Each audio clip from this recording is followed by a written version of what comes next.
సంక్షేమం అభివృద్ధి తెలుగుదేశం జనసేన భాజపా కూటమి ప్రభుత్వ లక్ష్యమని జోగంపేట శాసనసభ్యులు అన్నారు. కూటమి ప్రభుత్వం 100 రోజులు పూర్తయిన సందర్భంగా జోగంపేట మండలం మలిసాల గ్రామంలో ఏర్పాటు చేసిన ఇది మంచి ప్రభుత్వ కార్యక్రమంలో ఎమ్మెల్యే జ్యోతుల నెహ్రూ, జనసేన ఇన్ఛార్జ్ తుమ్మలపల్లి రమేష్ పాల్గొన్నారు. మలిసాల చేరుకున్న ఎమ్మెల్యే జ్యోతుల నెహ్రూకు గ్రామ మాజీ సర్పంచ్ పైడిపాలి చంద్రావతి సూరిబాబు ఆధ్వర్యంలో ఘనంగా స్వాగతం పలికి వారి ఇంటి వద్ద తేనెటి విందించారు. ఈ కార్యక్రమంలో ఎస్వీఎస్ అప్పలరాజు, అత్తులూరి నాగబాబు, మార్షెట్టి భద్రం, పైడిపాలి సూరిబాబు, సర్పంచ్ సర్వసిద్ధి నూకరత్నం, లక్ష్మణరావు, ఎంపీటీసీ కార్నవరెడ్డి, సూర్యకుమారి, రామకృష్ణ, రేఖ బుల్లిరాజు, ముండ్రు ఎర్రబాబు, పైడిపాలి సత్యబాబు, సియాదుల పెద్దకాపు, తొట్టిపూడి నాగేశ్వరరావు, ఉప sarpanch Mudda Rajababu, Chava Venkannababu, Pogaru Yesu, Nakireddy Suryavathi, Ananthalakshmi, MRO, MDO, APO, మండలాల్లోని సర్పంచ్లు, ఎంపీటీసీలు, మండలాల్లోని అన్ని శాఖల అధికారులు పాల్గొన్నారు.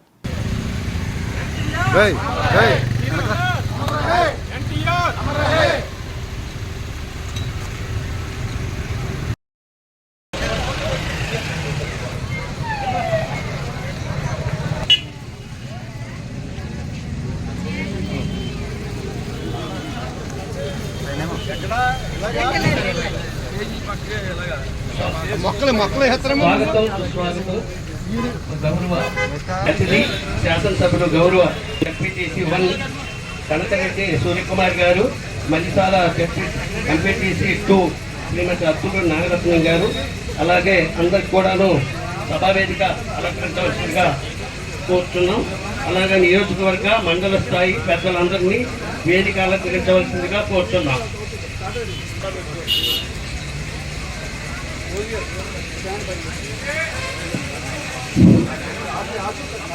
వాళ్ళందరూ మొత్తం సభా వేదిక మీదకి రావాల్సిందిగా కోరుతున్నాం సార్ చెప్తున్నారు. ఎలక్ట్రికల్ మీరిద్దరు ఎంఆర్ఓ, మీరు ఏం చేస్తున్నారో ప్రభుత్వ పరంగా చెప్పుకోండి. మేము రాజకీయం చేస్తున్నాం. ఇది మంచి ప్రభుత్వం, ఎందుకంటే సంక్షోభంలో ప్రోత్సహించడానికి ఏర్పాటు చేసుకున్నటువంటి సభ ప్రజా వేదిక. ఈ వేదిక మీద ఉన్నటువంటి పెద్దలందరికీ మళ్ళీ ఏ ఒక్కరు మర్చిపోయినా గొడవ మనం పేరు పేరున నా హృదయపూర్వకమైనటువంటి ధన్యవాదాలు తెలియజేసుకుంటూ, ఎప్పుడు ఎంతో ఆప్యాయత అనురాగాలతో నన్ను ఆదరిస్తున్నటువంటి మల్లిసాల గ్రామ సోదరీమణులు, సోదరులకు ప్రత్యేకమైనటువంటి హృదయపూర్వకమైనటువంటి ధన్యవాదాలు. పత్రికా సోదరులు, మీడియా సోదరులు, అధికారులు అందరికీ పేరు పేరున నా హృదయపూర్వకమైనటువంటి ధన్యవాదాలు. ఈరోజు మీరు అధికారం ఇచ్చి 100 రోజులు భయపడ్డది. ఈ 100 రోజుల కాలంలో ప్రభుత్వ పరంగా చంద్రబాబు నాయుడు గారు రాష్ట్ర ముఖ్యమంత్రిగా, పవన్ కళ్యాణ్ గారు ఉప ముఖ్యమంత్రిగా సమైక్యంగా పనిచేసినటువంటి కూటమి ప్రభుత్వం ఏం చేసింది, రాబోయే రోజుల్లో ఏం చెయ్యాలి అన్న దాని మీద ప్రధానంగా ఈరోజు ఈ ప్రజా వేదికను మనం నిర్వహించుకోవడం జరుగుతుంది. అంటే మేము ఉపన్యాసాలు చెప్తే సరిపోదు, మీరు అడగాలి, మీరు చెప్పాలి. ఇది మంచి ప్రభుత్వం అని చెప్పి మీరందరూ మనస్ఫూర్తిగా ఒప్పుకుంటున్నారా? అక్కడ రాధాకృష్ణ గారు అసలు దొంగ స్థానంలో పొందినందుకు మేము చాలా కృతజ్ఞులు. ఈసారి మనం చేయాల్సింది సరే. నేను చెప్పాలనుకున్న అన్ని కూడా మా అప్పలరాజు గారు ఫేవరెట్ చదివేశాడు, భద్రం గారు చెప్పేశాడు. మీకు కావాల్సినటువంటి కోరికలన్నింటినీ కూడా సింపుల్ గా సర్పంచ్ గారు మొగుడు చెప్తే వాళ్ళ తమ్ముడు సూర్యబాబు గారు మొత్తం చదివేశారు, అవకాశాన్ని కల్పించారు. కాబట్టి ఆ వయసు ఉన్న వాళ్ళందరూ కూడా రేపు సైట్ ఓపెన్ చేసిన తర్వాత అప్లికేషన్ పెట్టుకోండి. నువ్వు ఇది కంప్లీట్ చెయ్యాలి. ఈ పోటీతత్వంతో మనిషాల్లో ఎవరు లేరండి నన్ను ప్రకటన అడిగేవాళ్ళు అనే పరిస్థితి కల్పించాలి. ఏ పేరు నీ పేరు? నాగేందర్. వెరీ గుడ్ అమ్మా. అప్పుడు సరే నువ్వేంటి తల్లి? చర్చి అలాగే మేము అందరూ సంబంధించి పునాది నిలబెట్టుకున్నామండి. ప్రభుత్వ నాయకులందరూ మాకు అన్ని చేస్తామని అన్నారండి, మీకు సహాయం చేస్తామన్నారండి. మాకు ఎవరి వల్లనే కూడా సహాయం దొరకలేదండి. మాకు ఎక్కడికి వెళ్ళినా మాకు సహాయం చేయకపోగా మమ్మల్ని ఇంకా పట్టించుకోవడం మానేశారండి. మేము పట్టించుకోవడం మానేశారు కాబట్టి మేము ఎవరితో చెప్పుకోవాలో కూడా అర్థం కాలేదండి మాకు. అదే మీ ఆధీనంలో అన్నా మీరు మీ దృష్టికి వస్తే మా చర్చి కూడా మీరు పట్టించుకుంటారని మేము అనుకుంటున్నామండి. మేము అందరూ మా పాస్టర్ గారు నేను కలిపి వచ్చామండి ఇక్కడికి.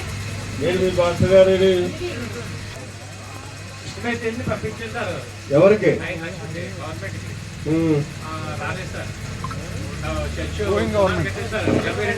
ఒక్కసారి మీ మాట అయిపోయింది. 2018లో నేను 60 చర్చిలకి నిధులు తెచ్చాను 4 మండలాల్లో. ఏ ఒక్కటి కూడా పని మొదలట్లేదు. రాజపూడి కంప్లీట్ చేసేది అంటున్నారు. 2019లో మమ్మల్ని ఇంటికి పంపేశారు. మీరు ఇంటికి పంపేసిన తర్వాత 5 సంవత్సరాల్లోని నేను తెచ్చిన 60 చర్చల్ని ఎందుకు మీరు ఉపయోగించుకోలేకపోయారు? ఇవాళ జగన్మోహన్ రెడ్డి ఇచ్చినటువంటి ఇళ్ళకు కూడా డబ్బులు ఇస్తామని చెప్తున్నాం కదా. ఇది ప్రభుత్వం, నా అప్పు సొమ్ము కాదు, ఆడప్పు సొమ్ము కాదు. మీరు పన్నుల రూపంలో పెట్టినటువంటి డబ్బుల్ని మార్పులు చేసి మీకు ఇస్తాం. ఎక్కడి నుంచో పుట్టుకొచ్చేది. చంద్రబాబు నాయుడు తేడా, జగన్మోహన్ రెడ్డి తేడా, జ్యోతులు ఎవరు తేడా. 60 చర్చలు మురిగిపోయినాయి. అందులో మీది ఉందో లేదో నాకు తెలియదు కానీ చంద్రబాబు నాయుడు ప్రభుత్వంలో అన్నాడు చర్చలు కట్టుకోవడానికి డబ్బులు ఇచ్చినటువంటి ప్రభుత్వం ఆ ప్రభుత్వం. గడిచిన ప్రభుత్వం గురించి నేను మాట్లాడక్కర్లేదు. మీరే ప్రత్యక్ష నిదర్శనం. మీరే తెచ్చుకోలేకపోయారు. మీది ప్రభుత్వం అని చెప్పేసి గుచ్చేసి మీరే తెచ్చుకోలేకపోయారు. ఎంత అన్నది కాదు, ఊరు నియోజకవర్గం అన్నది కాదు, రాష్ట్ర వ్యాప్తంగానే ఇస్తున్నాం. చంద్రబాబు నాయుడు గారు నిర్ణయం తీసుకున్నారు, దానికి ఇస్తున్నాం. 2, ఇది జగన్ ప్రభుత్వం కాదు. ఆ ప్రభుత్వంలో కట్టినటువంటి ఇళ్ళకి కూడా డబ్బులు ఇస్తాం. రాజకీయాలు లేవు. ఇప్పుడు ఆ తల్లి అడిగింది, సగంలో నేను ఆగిపోయాను, నాకు ఇసుక దొరకటం లేదు, 2 లోన్ కట్టలేదు అని చెప్పాను. కొత్తగా నువ్వు ఒక్క నెల ఆగితే నీకు కొత్త ఇళ్ళు ఏవైతే వస్తాయో ఆ కొత్తది కూడా వచ్చే 4 లక్షల రూపాయలు. కొత్తగా వచ్చే కట్టుకునే ప్రతి ఒక్కరికి కూడా ఇల్లు ఇవ్వడం జరుగుతుంది. అర్హత ఉన్న వాళ్ళకి మాత్రమే.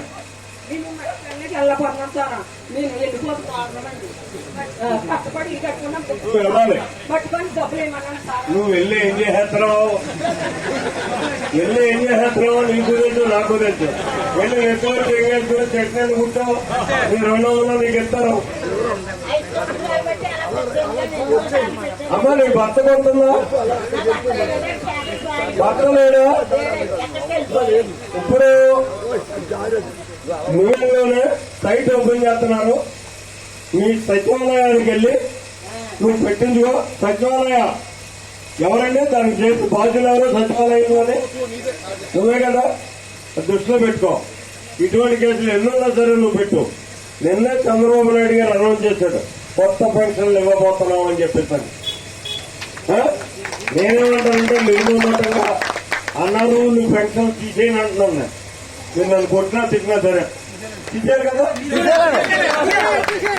మంచి పాయింట్ అండి బాబాయ్, మంచి పాయింట్. ఖచ్చితంగా నీకు నలుగురు ఫంక్షన్ చేయడం జరుగుతుంది. జనవరి నెలలో ఫంక్షన్ అవడం జరుగుతుంది. నువ్వు మాత్రం పెట్టుకో. ఓకే, రావాలి. 6వ తారీఖు చెప్పు.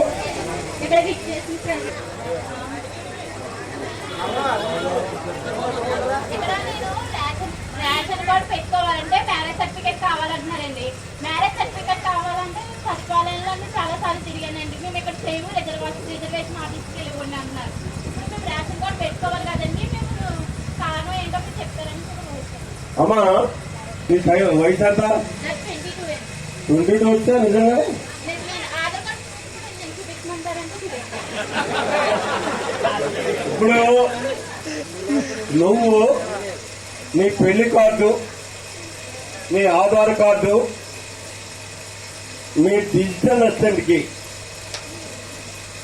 అతను దాన్ని నోట్ చేసుకుంటాడు. నోట్ చేసుకుని అవసరమైతే రిజిస్టర్ ఆఫీస్కి అతనే పంపించుకుంటాడు.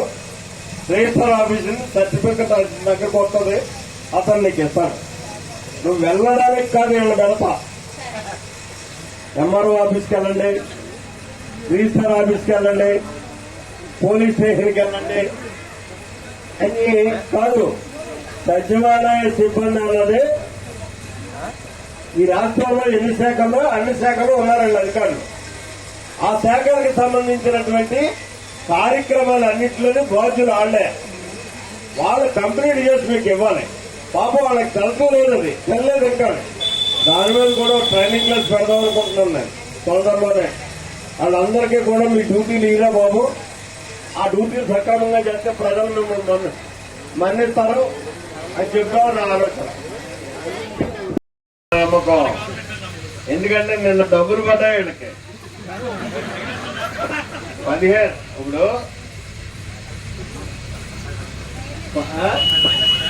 15 ప్రణాళికా సంఘం డబ్బులు వచ్చి 10 లక్షల రూపాయలు పడ్డాయి. దాని మీద తీసుకుపోలే వెనక్కి. గత ప్రభుత్వంలాగా పంచాయతీ నిధులు పంచాయతీలో ఉన్నాయి, ఎంపీపీ నిధులు ఎంపీపీకి ఉన్నాయి. 24 లక్షలు ఇచ్చాం వీళ్ళు పెద్ద మంచి. ఏం చేస్తాము? ఎవరి నిధులు ఆడ దగ్గరే ఉంటాయి, అవి ఆ స్థాయిలో ఖర్చు పెడతారు. ఇది మంచి ప్రభుత్వం. అర్థమైందా? అది పోతే ఏదైతే మనం నిజమైనటువంటి ప్రజా వేదికను నిర్వహించుకున్నాం. మీ ఆలోచనలన్నీ నా దగ్గరకు వచ్చాయి, మా ఆలోచనలన్నీ మీ దగ్గరికి వెళ్ళాయి. అవును కదా? ఉపన్యాసాలు చెప్పేస్తే సుఖమే ఉంది. గట్టిగా 4 అరుపులు వచ్చేస్తాను, తప్పట్లు కొట్టేస్తాను, నేను కారు ఎక్కేస్తాను, మీరు ఇంటికి వెళ్ళిపోతాను. ఒక టైంని మనం ఇచ్చిస్తున్నామంటే అది సమాజానికి ఉపయోగపడాలి, మనకు ఉపయోగపడాలి. మీరు వ్యక్తిగతమైనటువంటి సమస్యలు అడిగారు, సమాజానికి ఉపయోగపడేటటువంటి సమస్యలు అడిగారు. చాలా సంతోషం. నెంబర్ 1, ఇలా ఇబ్బంది పడకుండా ఒక 6 మాసాల కాల వ్యవధిలోనే ఒక ఫంక్షన్ హాల్ను మనం నిర్మాణం చేసుకుందాం. దాని మీద రాజకీయాలు ఆడకుండా ఏ స్థలాన్ని నేను చూపెడితే ఆ స్థలాన్ని ఈ వేదిక మీద ఉన్నటువంటి పెద్దలు అందరూ ఒప్పుకోవాలి. ఒప్పుకోకపోతే ఏం చేస్తారు? మీరు సింపుల్ పెట్టుకోవాలి. రెండోది, గతంలో సిమెంట్ రోడ్లు వేసినాం, మనం ట్రైన్లు ఏర్పాటు చేసుకోవాలి. మీరు చెప్పింది కరెక్టే.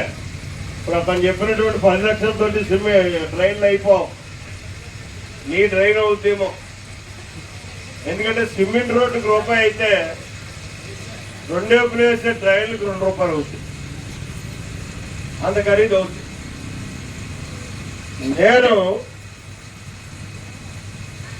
ఒక్క 15 రోజుల లోపల ప్రపోజల్ పంపాం, శాంక్షన్ అయి వచ్చేస్తుంది. మీ ఊరికి యాక్చువల్గా మనం కంప్లీట్ డ్రైన్స్ సిమెంట్ రోడ్లు వేసుకోవాలనుకుంటే ఎంత కావాలి అంటే 99 లక్షల రూపాయలు, అంటే ₹1 కోటి అయితే అయిపోతుంది. అయితే ఇప్పుడున్న లక్షల అవకాశం బట్టి మనసున్నటువంటి ప్రభుత్వం ఇవాళ పనిచేస్తుంది ఈ రాష్ట్రంలో. ఖచ్చితంగా తొందరలోనే నిధులు సమకూర్చుకొని మైనారిటీ వ్యవస్థను పరిరక్షించడం కోసం మసీదులకి డబ్బులు ఇస్తాం, చర్చిలకి డబ్బులు ఇస్తాం. ఓకే సార్, ఆ మైక్ ఇంకోటి ఇచ్చేస్తే